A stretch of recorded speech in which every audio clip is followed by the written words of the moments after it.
Hello hello good morning दोस्तों, जय हिंद, नमस्कार। आप लोगों का हार्दिक स्वागत एवं अभिनंदन बंधन है आपके अपने YouTube channel double A academy में।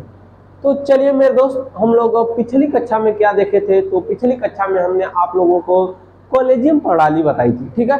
तो जैसा कि हमने आप लोगों को सुप्रीम कोर्ट पढ़ाया, सुप्रीम कोर्ट के बाद सुप्रीम कोर्ट कॉलेजियम पूरी तरह से समाप्त कर लिया था।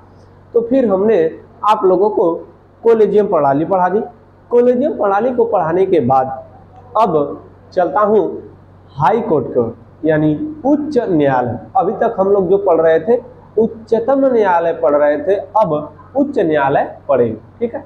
तो चलिए मेरे दोस्त, बता देते हैं हम कि जिस प्रकार से किसी भी भारत में, किसी भी नहीं भारत में, पूरे भारत की न्याय को या न्यायिक प्रक्रिया को सुचारू रूप से चलाने का कार्य कौन कर रहा था? सुप्रीम कोर्ट कर रही थी। तो उसी प्रकार से भारत में देखेंगे अनेक राज्य हैं, अनेक राज्यों में जो न्याय की कार्य प्रणाली चलेगी या न्याय को देखा जाएगा, किसके द्वारा देखा जाएगा? हाई कोर्ट के द्वारा देखा जाएगा, यानी उच्च न्यायालय के द्वारा देखा जाता है, ठीक है।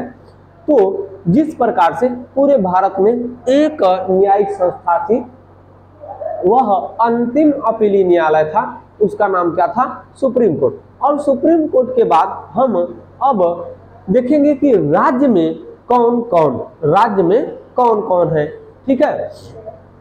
किस किस राज्य में क्या क्या है, तो राज्य के न्यायालय को देख लेते हैं, हाई कोर्ट के जरिए देखेंगे। फिर इसके बाद हम लोग अधीनस्थ न्यायालय के बारे में पढ़ेंगे। तो चलिए मेरे दोस्त, आज हम लोगों की जो चर्चा होगी पूरी क्लास होने वाली है किस पर?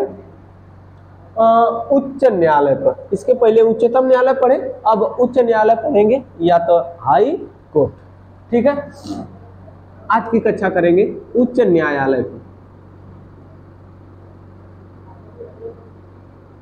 उच्च न्यायालय,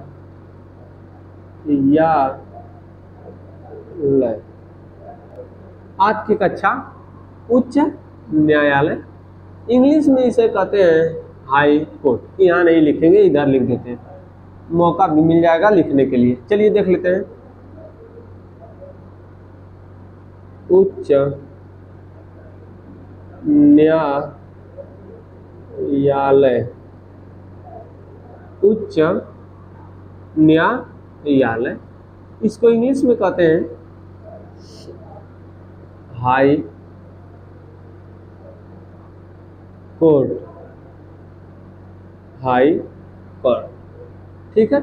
उच्च न्यायालय, हाई कोर्ट को देख लेते हैं। उच्च न्यायालय या हाई कोर्ट, यह राज्यों का अंतिम अपीली न्यायालय होता है। एक तरफ से कहें तो राज्यों का क्या होता है? अंतिम अपीली न्यायालय होता है। परंतु इसके बाद भी हम लोग कहीं पर अपने वाद को लेकर जा सकते हैं का? कि इसके बाद भी हम लोग अपने वाद को लेकर सुप्रीम कोर्ट तक जा सकते हैं, ठीक है।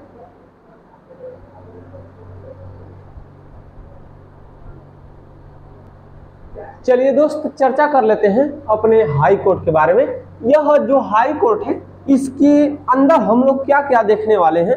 तो हाई कोर्ट के अंदर पहला वाला देखेंगे उच्च न्यायालय। पहला वाला क्या देखेंगे? उच्च न्यायालय की स्थापना। पहला वाला देखने वाले हैं उच्च न्यायालय की स्थापना। क्या देखेंगे? स्थापना किसकी? तो उच्च न्यायालय की, ठीक है। उच्च न्यायालय की स्थापना देखेंगे। इसके बारे में क्या देखने वाले? बहुत ज्यादा नहीं देखेंगे, धीरे धीरे इसको निपटाने का काम करेंगे, ठीक है। इसमें कहा गया है कि प्रत्येक राज्य के लिए, स्थापना में कहा गया है कि प्रत्येक राज्य के लिए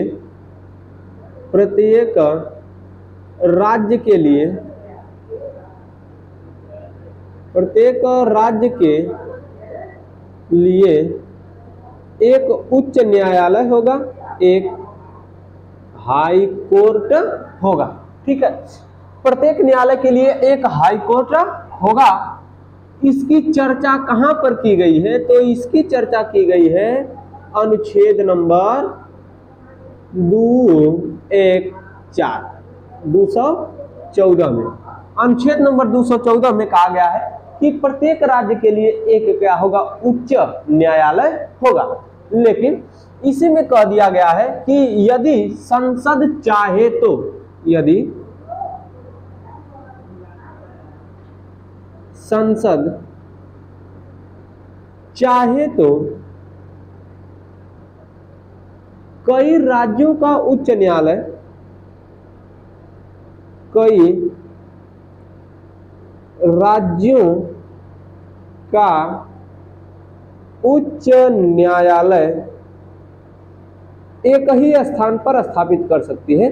उच्च न्यायालय एक ही स्थान पर बना सकती है, ठीक है, एक ही स्थान पर बना सकती है। देखिए अनुच्छेद नंबर 214, ठीक है, अनुच्छेद नंबर 214 में कह दिया गया कि प्रत्येक राज्य का एक हाई कोर्ट होगा, यानी एक उच्च न्यायालय होगा। और फिर उसी में कह दिया गया कि यदि किसी भी छोटे छोटे, बहुत छोटे छोटे यदि राज्य हैं तो 2, 4, 5 राज्य का एक ही उच्च न्यायालय होगा, ठीक है। बहुत छोटे छोटे जो राज्य हैं उनका एक ही का होगा, उच्च न्यायालय होगा। यह तो अनुच्छेद नंबर 214 में किसकी बात कही गई, हाई कोर्ट के स्थापना की बात कही गई, ठीक है। यह अनुच्छेद नंबर 214 में कहा गया हाई कोर्ट के स्थापना की बात कही गई। लेकिन अब अगला वाला देखेंगे क्या, उच्च न्यायालय का गठन, उच्च न्यायालय का गठन देखेंगे। अगला वाला है उच्च न्यायालय का गठन, ठीक है। जिस प्रकार से हम लोग सुप्रीम कोर्ट का गठन देखे थे, ठीक है, जिस प्रकार से हम लोग सुप्रीम कोर्ट का गठन देखे थे उसी प्रकार से देखेंगे उच्च न्यायालय यानी हाई कोर्ट का गठन। हाई कोर्ट का गठन यानी हाई कोर्ट के गठन की बात कहां पर कही गई है, तो जिस प्रकार से सुप्रीम कोर्ट के गठन की बात किसी अनुच्छेद में कही गई थी, तनी कमेंट में बता दीजिए किस में कही गई थी। उसी प्रकार से हाई कोर्ट के गठन की बात किस अनुच्छेद में कही जा रही है, तो उसी प्रकार से हाई कोर्ट के गठन की बात आर्टिकल नंबर 216 में कही गई है। कहां कही गई है, अनुच्छेद नंबर 216, अनुच्छेद नंबर 216 में कही गई है। गठन की बात किस में कही गई है, तो गठन की बात अनुच्छेद नंबर 216 में कही गई है। इसमें कहा गया है कि प्रत्येक उच्च न्यायालय का एक, प्रत्येक उच्च न्यायालय का एक मुख्य न्यायाधीश होगा, एक मुख्य न्यायाधीश होगा, और या तथा लगा सकते हैं, तथा अनेक अन्य न्यायाधीश होंगे, अनेक अन्य न्यायाधीश होंगे।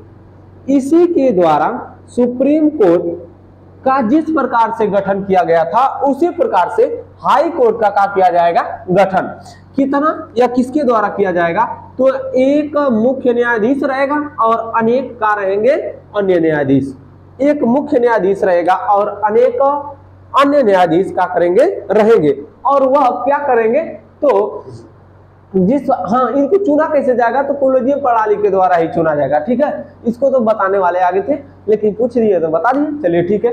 तो अब आगे हम लोग देखेंगे क्या, अगला वाला, पहला वाला हमने क्या देखा, गठन। पहला वाला हमने क्या देखा, अरे स्थापना देखा। दूसरा वाला क्या देखे हम लोग, गठन। वो गठन की बात किसमें कही गई है, और खास करके अनुच्छेद को भी याद करिएगा, किस प्रकार से गठन हुआ या कैसे किया जाता है, इसको भी देखने का कार्य करिएगा। अगला वाला हम लोग देखेंगे, ठीक है, न्यायाधीश की नियुक्ति। न्यायाधीशों की नियुक्ति देख लेते हैं। हाई कोर्ट के न्यायाधीशों की नियुक्ति, न्यायाधीश की नियुक्ति, न्यायाधीश की नियुक्ति। तो न्यायाधीश की नियुक्ति राष्ट्रपति करता है। कौन करता है, राष्ट्रपति करता है। अब देखिए, क्या राष्ट्रपति अपने मन से कर देता है का, ठीक है, क्या राष्ट्रपति अपने मन से कर देता है, नहीं।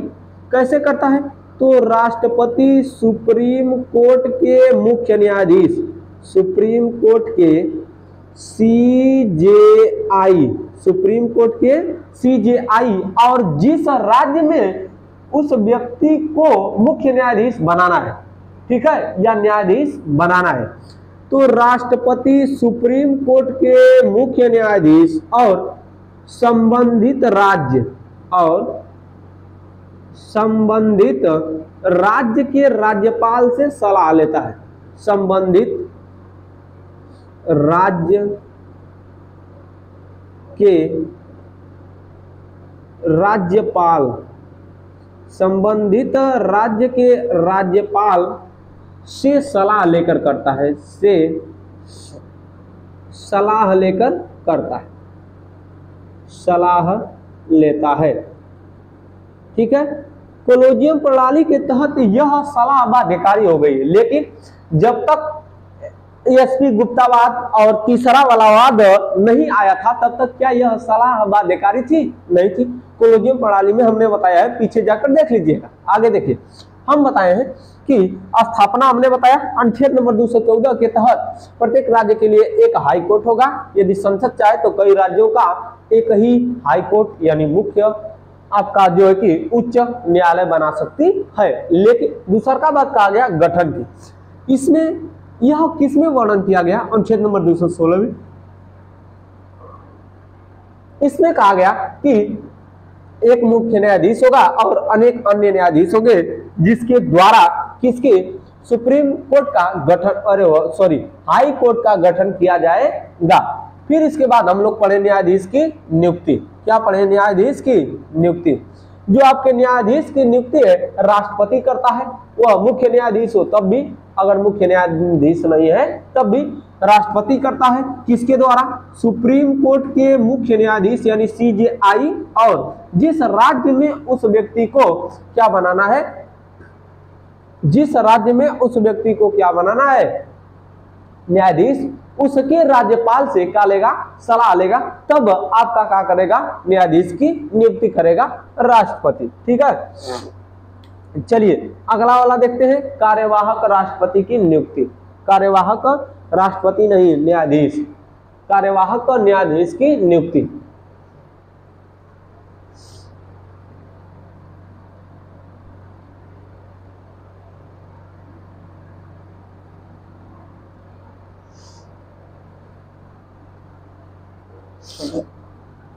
कार्यवाहक न्यायाधीश की नियुक्ति।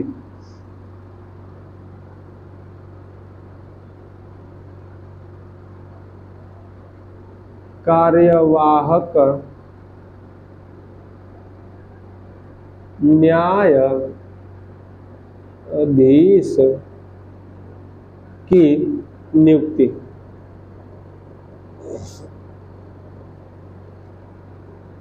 कार्यवाहक न्यायाधीश की नियुक्ति। कार्यवाहक न्यायाधीश की नियुक्ति, चलिए इसको देख लेते हैं। कार्यवाहक न्यायाधीश की नियुक्ति कैसे होती है?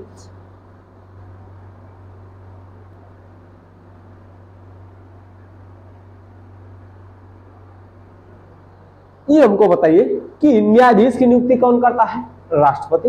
कार्यवाहक न्यायाधीश को भी नियुक्त करने का अधिकार कौन रखेगा? राष्ट्रपति। तो देखिए, कार्यवाहक न्यायाधीश की नियुक्ति भी कौन करता है? राष्ट्रपति करता है। कार्यवाहक न्यायाधीश की नियुक्ति कौन करता है? राष्ट्रपति करता है। कौन करता है? राष्ट्रपति। और यह जो राष्ट्रपति करता है, क्यों करता है? कारण क्या होना चाहिए? तो कारण यह होना चाहिए, कारण कि आपका जो न्यायाधीश है, जो न्यायाधीश है वह अपने पद पर न हो। न्यायाधीश अपने पद पर न हो, अपने पद पर न हो।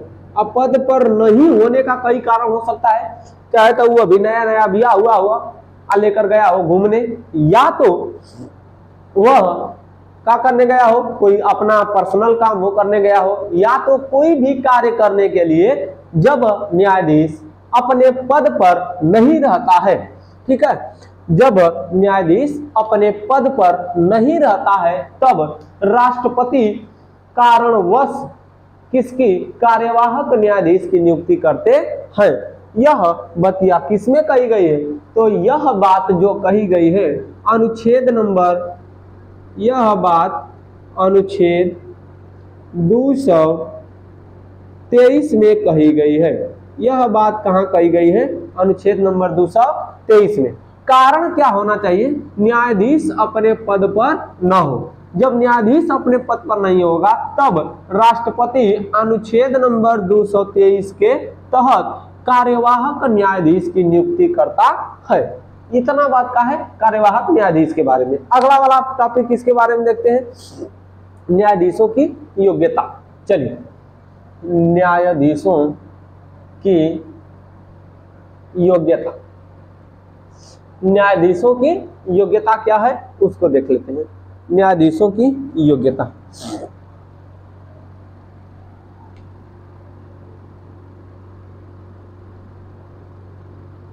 न्यायाधीशों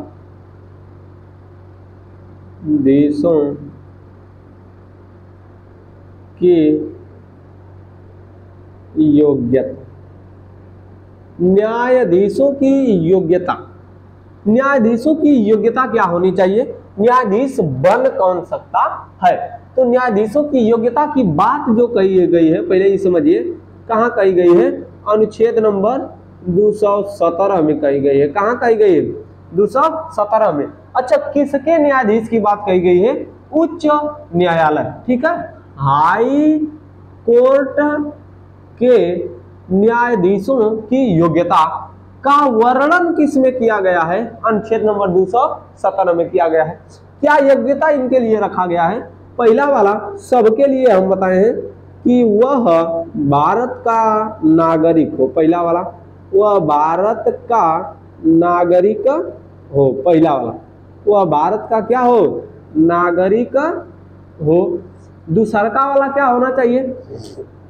दूसरका वाला, हाँ, 10 वर्ष तक, 10 वर्षों तक किसी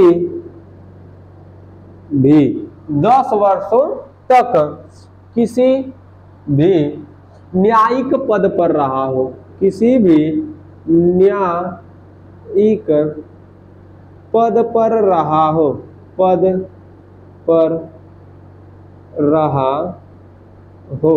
दूसरका वाला हो गया। तीसरका वाला यह होना चाहिए कि 10 वर्षों तक, क वर्षों तक?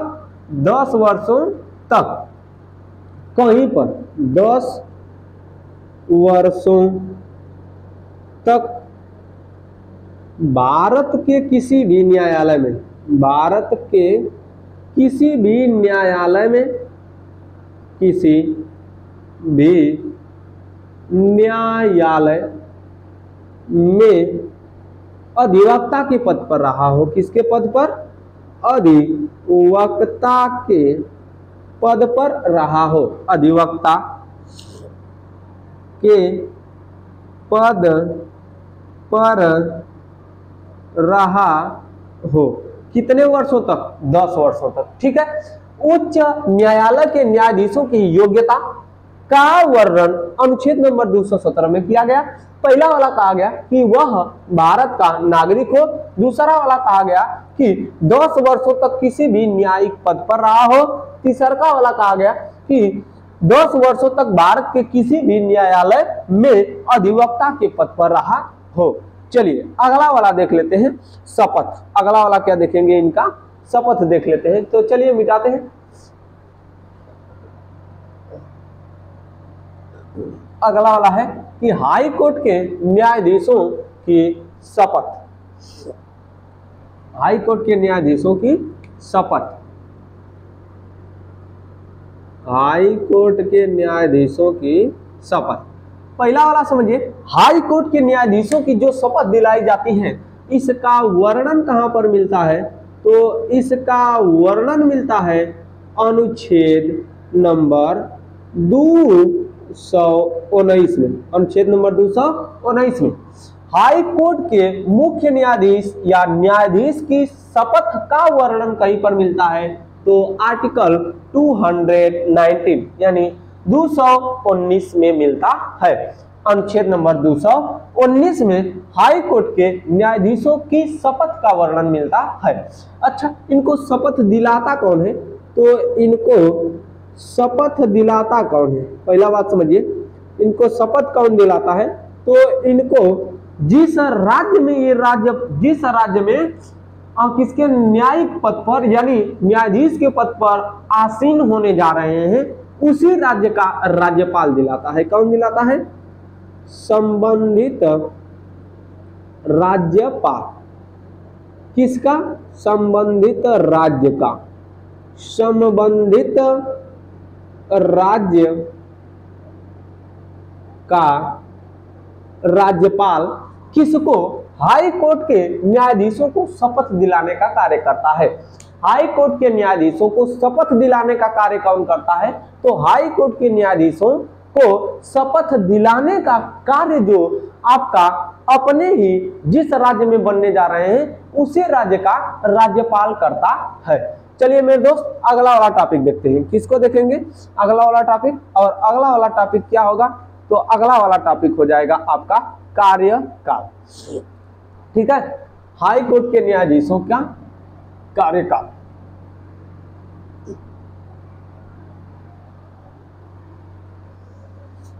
हाई कोर्ट के न्यायाधीशों का कार्यकाल। हाई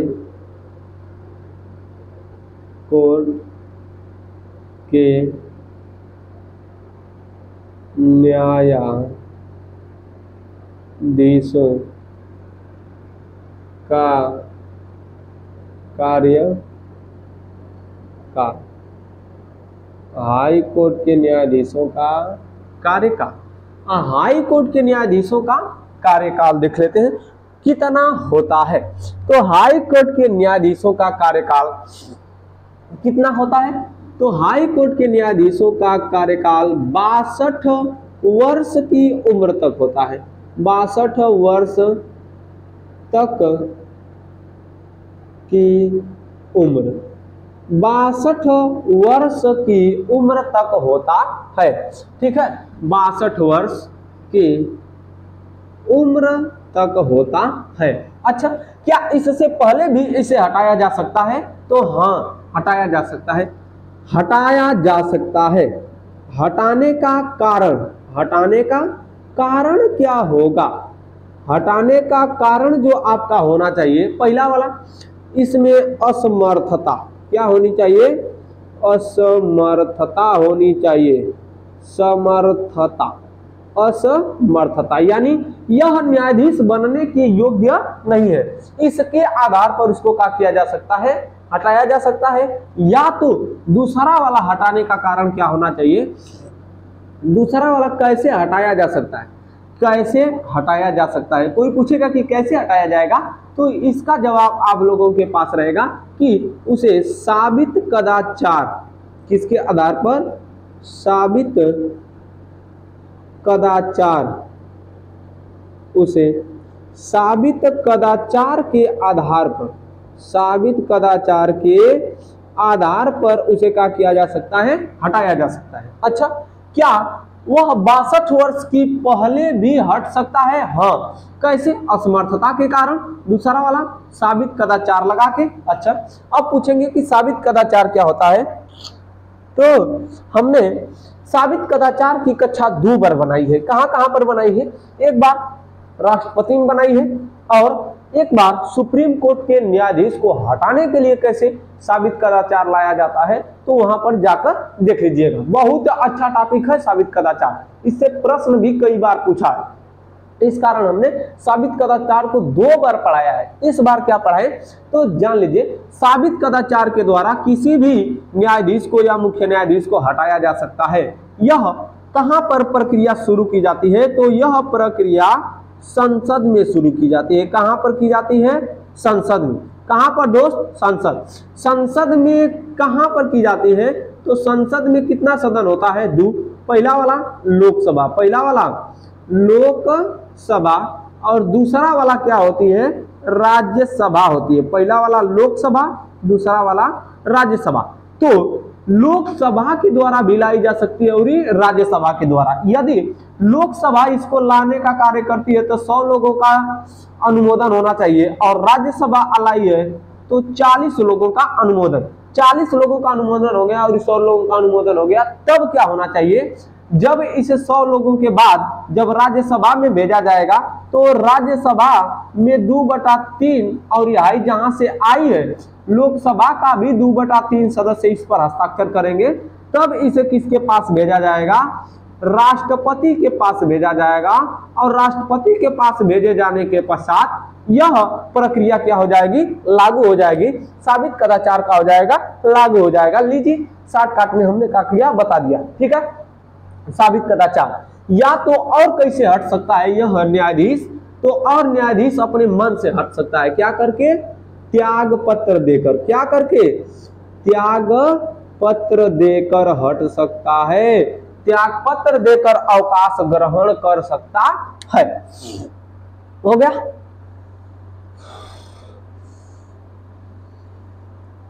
त्याग पत्र देकर हट सकता है, लेकिन त्याग पत्र देगा किसको, त्याग पत्र ही देगा किसको, तो त्याग पत्र भारत का एक ही व्यक्ति है जो सिर्फ की जिम्मेदारी रखता है, उसका नाम है राष्ट्रपति, देश का पति, देश का पति। हो गया। चलिए मेरे दोस्त आगे भी देखने का कार्य करते हैं इसके बारे में और क्या क्या जानकारी है। चलिए दोस्त अब देखेंगे, अब भी कुछ बाकी है उसको देख लेते हैं क्या होगा।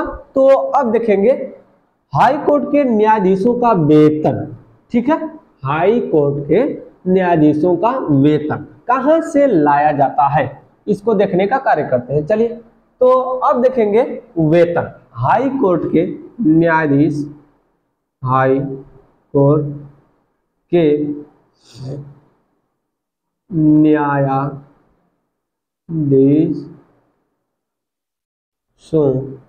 हाई कोर्ट के न्यायाधीशों का वेतन, हाई कोर्ट के न्यायाधीशों का वेतन, टॉपिक है हाई कोर्ट के न्यायाधीशों का वेतन। आप लोगों से सवाल कि हाई कोर्ट के मुख्य न्यायाधीश का वेतन कितना होता है तथा अन्य न्यायाधीश का वेतन कितना होता है, कमेंट में बताना है। नहीं बताएंगे पढ़ना छोड़ दीजिए, कॉपी कलम बंद करके रख दीजिए, क्या मतलब है, सब नहीं बताएंगे, नहीं बताएंगे वाला। आगे देखिए, हाई कोर्ट के न्यायाधीशों का वेतन कहां से लिया जाता है, तो भारत की संचित निधि से लिया जाता है। हाई कोर्ट के न्यायाधीशों का वेतन भारत की संचित निधि, भारत की संचित निधि से लिया जाता है। कहां से लिया जाता है, भारत की संचित निधि से लिया जाता है, परंतु इसको क्या देने का, पेंशन देने का, पेंशन और भत्ता, पेंशन और भत्ता कौन देती है, तो केंद्र सरकार देती है। पेंशन और भत्ता कौन देती है, केंद्र सरकार देने का कार्य करती है। चलिए मेरे दोस्त, तो हमने कहा है शुरू में कि इनका वेतन नहीं बताऊंगा, आप लोगों को कमेंट में क्या करना है, बताना है। इतना बता दिए कि हाई कोर्ट के न्यायाधीशों का वेतन कितना होता है ये आप लोग बताएंगे, लेकिन हाई कोर्ट के न्यायाधीशों का वेतन लिया कहां से जाता है, तो भारत की संचित निधि से लिया जाता है, और जो इसमें पेंशन और भत्ता देने का कार्य किया जाता है केंद्र सरकार देती है। कौन देती है, केंद्र सरकार। चलिए देख लेते हैं अगला वाला टॉपिक कि हाई कोर्ट यानी उच्च न्यायालय का क्षेत्राधिकार। अगला वाला क्या देखेंगे, हाई कोर्ट यानी उच्च न्यायालय का क्षेत्राधिकार देखेंगे, ठीक है। हाई कोर्ट का क्षेत्राधिकार, हाई कोर्ट का कहां तक इस केस को देख सकती है, तो इसके भी क्षेत्राधिकार को कितने भाग में बांटा गया है, 2 भाग में। कितने भाग में बांटा गया है, 2 भाग में। जिस प्रकार से पहला वाला आपको मिलेगा,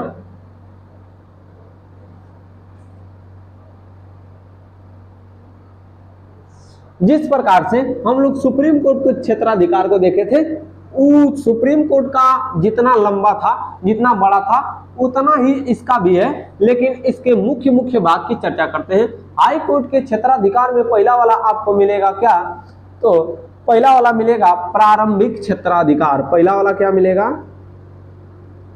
प्रारंभिक क्षेत्राधिकार। प्रारंभिक क्षेत्राधिकार। दूसरा वाला क्या मिलेगा मेरे दोस्त? तो अपीली क्षेत्राधिकार। अपीलीय क्षेत्राधिकार, इसकी हमने चर्चा भी की थी। इसके कितने भाग थे इसको भी हमने सुप्रीम कोर्ट में बताया था। वहां पर इस कक्षा को आपको क्या करनी है, जाकर देखनी है। लेकिन कुछ है इसके बारे में चर्चा कर देते हैं कि प्रारंभिक क्षेत्राधिकार क्या होता है और अपीली क्षेत्राधिकार क्या होता है। इसकी तो चर्चा करने ही वाले हैं हम लोग। देखिए ऐसे मामले, आई वाला देखिए अपीली क्षेत्राधिकार। ऐसे मामले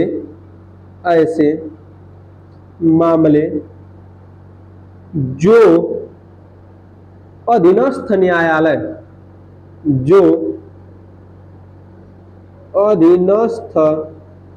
न्यायालय ऐसे मामले जो अधीनस्थ न्यायालय से होकर आते हैं, अधीनस्थ न्यायालय से होकर कहां पर? हाई कोर्ट में आते हैं। ठीक है, ऐसे मामले जो अधीनस्थ न्यायालय से होकर हाई कोर्ट में आते हैं उन्हें किसके अंतर्गत रखा जाता है? तो उन्हें अपीली क्षेत्राधिकार, खाली ल रहेगा, ल बड़ी, अपीली क्षेत्राधिकार के, अपीली पूरा रहेगा ही, अपीलीय क्षेत्राधिकार के अंतर्गत रखा जाता है। ठीक है, इसमें होता क्या है? तो जो आप अधीनस्थ न्यायालय से निर्णय लेकर आते हैं उसके विरुद्ध, यानी अधीनस्थ न्यायालय से आप क्या लेकर आते हैं? निर्णय। क्या लेकर आते हैं? निर्णय। तो उस निर्णय के विरुद्ध सुनवाई की जाती है। अधीनस्थ न्यायालय के निर्णय के विरुद्ध क्या की जाती है? सुनवाई की जाती है। तो ऐसा जो आप वाद लेकर आएंगे, मान लीजिए आप जिला न्यायालय से कुछ विवाद लेकर गए और जिला न्यायालय ने गलत का उसका न्याय सुनाया है, तो उसको आप लेकर कहां जाएंगे? हाई कोर्ट में जाएंगे। और जब हाई कोर्ट में जाएंगे तो ऐसे मामले प्रारंभिक क्षेत्राधिकार में नहीं आएंगे। कहां पर आएंगे? अपीली क्षेत्राधिकार में। अर्थात अपील करेंगे। क्या करेंगे? अपील करेंगे। कैसे अपील करेंगे? कि जो आपका जिला न्यायालय है वह क्या कर दिया है? गलत हमको निर्णय दिया है, गलत न्याय दिया है। अब मैं कहां पर चलूंगा? हाई कोर्ट में चलूंगा, अपील करूंगा। कहते हैं ना, अंपायर को अपील करते हैं सभी लोग ना, बॉलर जो होते हैं, बैट्समैन को जब LBW होता है तो अपील करते हैं। तो उसी तरह से यहाँ पर भी क्या की जाती है? अपील की जाती है। चलिए देख लेते हैं प्रारंभिक क्षेत्राधिकार। तो भैया ऐसे मामले जो सीधे हाई कोर्ट में आते हैं, ठीक है, ऐसे मामले